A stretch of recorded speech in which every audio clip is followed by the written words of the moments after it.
नमस्कार साथियों, आज आम आदमी पार्टी के लिए बड़ा खुशी का दिन है।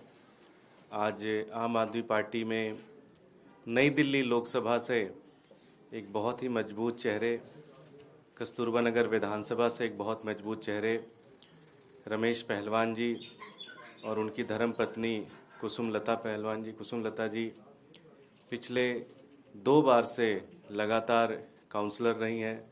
भारतीय जनता पार्टी के विभिन्न पदों पर उनको जिम्मेदारी मिली है। आज वो अपना भारतीय जनता पार्टी छोड़कर आज आम आदमी पार्टी में आ रहे हैं। अब मैं हमारे राष्ट्रीय संयोजक अरविंद केजरीवाल जी से विनती करूंगा कि वो हमारा प्रतीक चिन्ह देकर दोनों लोगों को विधिवत रूप से आम आदमी पार्टी में ज्वाइन कराएं।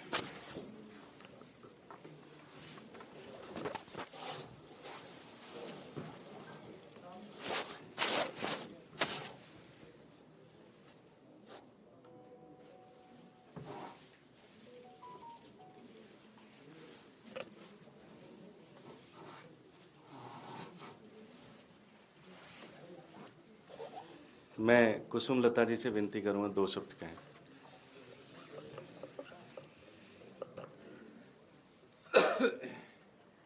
मेरा नाम कुसुमलता रमेश और मैं दूसरी बार निगम पार्षद हूँ। मेरा कार्यकाल पहले 2012 से 17 तक रहा। उसके बाद 2022 का इलेक्शन में बीजेपी से लड़ी और आज मैं अपने आप को सौभाग्यशाली और खुशनसीब समझती हूँ कि मैं केजरीवाल जी की विचारधारा से प्रभावित होकर आज मैं आम आदमी पार्टी ज्वाइन कर रही हूँ, जो एक सच में आम आदमी पार्टी है, जो सबके हितों के बारे में सोचती है। धन्यवाद। मैं रमेश भाई साहब से कहूँगा 2 शब्द कहें। मैं रमेश पहलवान, मेरा निवास स्थान गांव कलेजी कोटम वारुपुर है, विधानसभा कस्तूरबा नगर है। मेरी आज दोबारा घर वापसी हो रही है।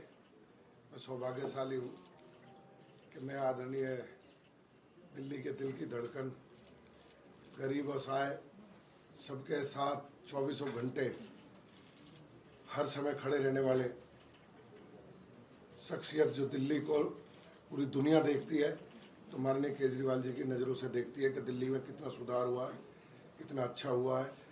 एजुकेशन का मामला हो, चाहे बच्चों को विदेश जाने का मामला हो। बच्चों को विदेश जाने का मामला इसलिए कह रहा हूँ कि जिन स्कूलों में हम भी पढ़े हैं, सरकारी स्कूल में, आज सरकारी स्कूल का बच्चा अगर फ्रांस जाता है और वो फ्रेंच सीख के आता है और पूरे विश्व के पटल पर खड़ा होकर अपनी बात को रखता है और फ्रेंच में बात करता है, तो सारा श्रेय आदरणीय केजरीवाल जी को जाता है। और दिल्ली के स्वास्थ्य की बात हो, शिक्षा की बात हो, मुफ्त पानी की बात हो, बिजली की बात हो, उन नीतियों को देखते हुए, उनके आदर्शों पर चलते हुए, देखते हुए, उन सारे सपनों को देखते हुए दिल्ली का, क्योंकि हम भी एक आम आदमी परिवार से आते हैं। मेरे फादर साहब सरकारी कर्मचारी रहे हैं, तो मैं समझता हूँ कि मैं सही जगह आया हूँ दोबारा से और इनका आशीर्वाद हम पे हमेशा बना रहेगा। क्षेत्र की सेवा भी करेंगे। इनके नेतृत्व में दिल्ली बढ़ रही है और आगे बढ़ेगी निरंतर। धन्यवाद। मैं अरविंद जी से विनती करूंगा 2 शब्द। आज मुझे रमेश पहलवान जी और उनकी धर्मपत्नी और अपने इलाके की काउंसलर कुसुमलता जी को आम आदमी पार्टी में वापस शामिल कराने में बेहद हर्ष और खुशी हो रही है। आप लोगों की जानकारी के लिए बता दूं कि 2012 नवंबर में हमारी पार्टी बनी थी और 2013 में रमेश पहलवान जी आम आदमी पार्टी में शामिल हुए थे। उसके बाद 2017 तक आम आदमी पार्टी में रहे। किसी कारणवश, जो भी कारण रहे, फिर ये आम आदमी पार्टी इन्होंने छोड़ दी और आज 7 साल के बाद इनकी घर वापसी हो रही है। तो मैं तहे दिल से दोनों का स्वागत करता हूँ। आप अगर उस इलाके के लोगों से पूछें तो आपको पता चलेगा कि रमेश जी और कुसुमलता जी किस तरह से 24 घंटे अपने लोगों के बीच में रहते हैं। किसी का भी सुख दुख हो, छोटे से छोटे व्यक्ति का सुख दुख हो, हर एक के सुख दुख में ये सबसे आगे रहते हैं। और रेसलिंग के क्षेत्र में, स्पोर्ट्स के क्षेत्र में रमेश पहलवान जी कई संस्थाओं के भी अध्यक्ष और मेंबर हैं और इन्होंने काफ़ी अहम भूमिका दिल्ली के स्तर पे निभाई है। और कुसुमलता जी 2 बार पार्षद रही हैं और पार्षद रहते हुए बीच में 5 साल एससी सीट हो गई थी जिसकी वजह से वो नहीं लड़ पाई, लेकिन उसके बावजूद इनको दोबारा भारी समर्थन मिला। इसी से जाहिर है कि ये अपने क्षेत्र में कितनी लोकप्रिय हैं। तो मैं इनका वापस स्वागत करता हूं और मुझे लगता है कि इनके आने से आम आदमी पार्टी को उस क्षेत्र में काफ़ी मजबूती मिलेगी। बहुत बहुत शुक्रिया। सर, आपने अमित शाह जी को कल चिट्ठी लिखी थी, 2 सवाल मैं लूंगा कि आपको उनसे मिलने का समय मिल गया। दूसरा, जिस इन्फिल्ट्रेशन को लेकर के आपने उनसे सवाल पूछा था कि बॉर्डर से वो कैसे आते हैं, एजेंडा आज तक पर अमित शाह ने कहा कि 4% बॉर्डर फेंसिंग है, हम उसे नहीं कर सकते, ये राज्य सरकारों की जिम्मेदारी है, वो इस तरह इन्फिल्ट्रेशन ना बढ़ने दें या इसको व्यापार ना बढ़ने दें। दोनों पर आप पहला क्वेश्चन क्या था? मैंने कल चिट्ठी लिखी थी अमित शाह जी को, और दिल्ली के अंदर कानून व्यवस्था बहुत ज़्यादा खराब होती जा रही है। दिल्ली में व्यापारियों को खुलेआम फिरौती मिल रही है, व्यापारियों को व्यापार करना मुश्किल होता जा रहा है। आप लोगों की जानकारी के लिए बता दूं, दिल्ली में औसतन डेली 17 बच्चे गायब हो रहे हैं, 17 बच्चे किडनैप हो रहे हैं, कोने कोने में नशा बिक रहा है, महिलाओं का घर से निकलना मुश्किल हो गया है, सड़क पे चलो तो फ़ोन छीन के भाग जाते हैं। ऐसे में मैं उनसे मिलके उनके साथ चर्चा करना चाहता था, अपने सुझाव देना चाहता था, उनकी व्यूज़ जानना चाहता था कि दिल्ली को कैसे सुरक्षित किया जाए। अभी तक मुझे अपनी चिट्ठी का कोई जवाब नहीं मिला और ना ही उनसे मिलने का समय मिला है। दूसरा, आप जो कह रहे हैं, आपने ये कहा कि अमित शाह जी ने कहा है कि इंडो बांग्लादेश बॉर्डर की निगरानी करना राज्य सरकार की जिम्मेदारी है।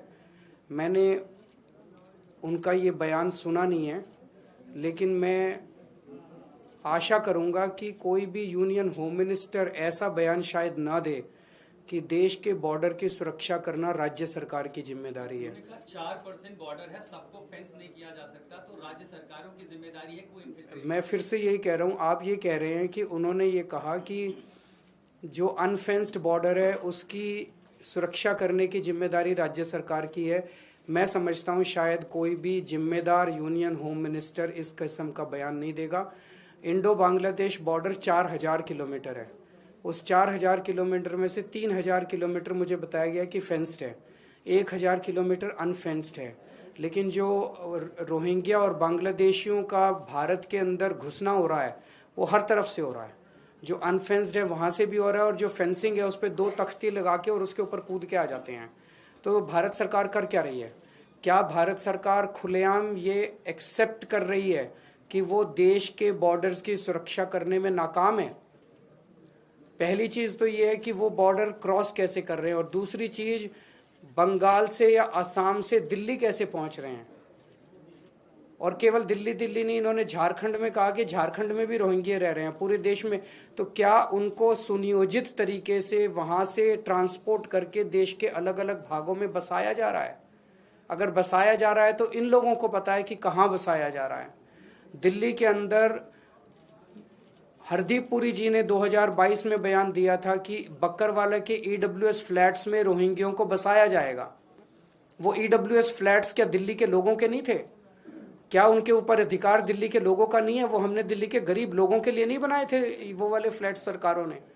अगर हमारे हक के फ्लैट, हमारे हक के बिजली पानी, हमारे हक के नौकरियां अगर बांग्लादेश से ला के इलीगल इमिग्रेंट्स को दिए जाएंगे तो दिल्ली की जनता कहां जाएगी? Thank you. Kejriwal ji, joining के ऊपर बात करेंगे। लगातार बीजेपी के नेता ज्वाइन कर रहे हैं, आप आम आदमी पार्टी का कुल दिल्ली के सारे अच्छे लोग ज्वाइन कर रहे हैं। और जैसा मैं हमेशा कहता हूं, मेरा एक सपना है कि एक दिन दिल्ली के 2 करोड़ लोग, सारे कांग्रेसी, सारे बीजेपी वाले, सारे लोग आम आदमी पार्टी में शामिल होंगे। Thank you.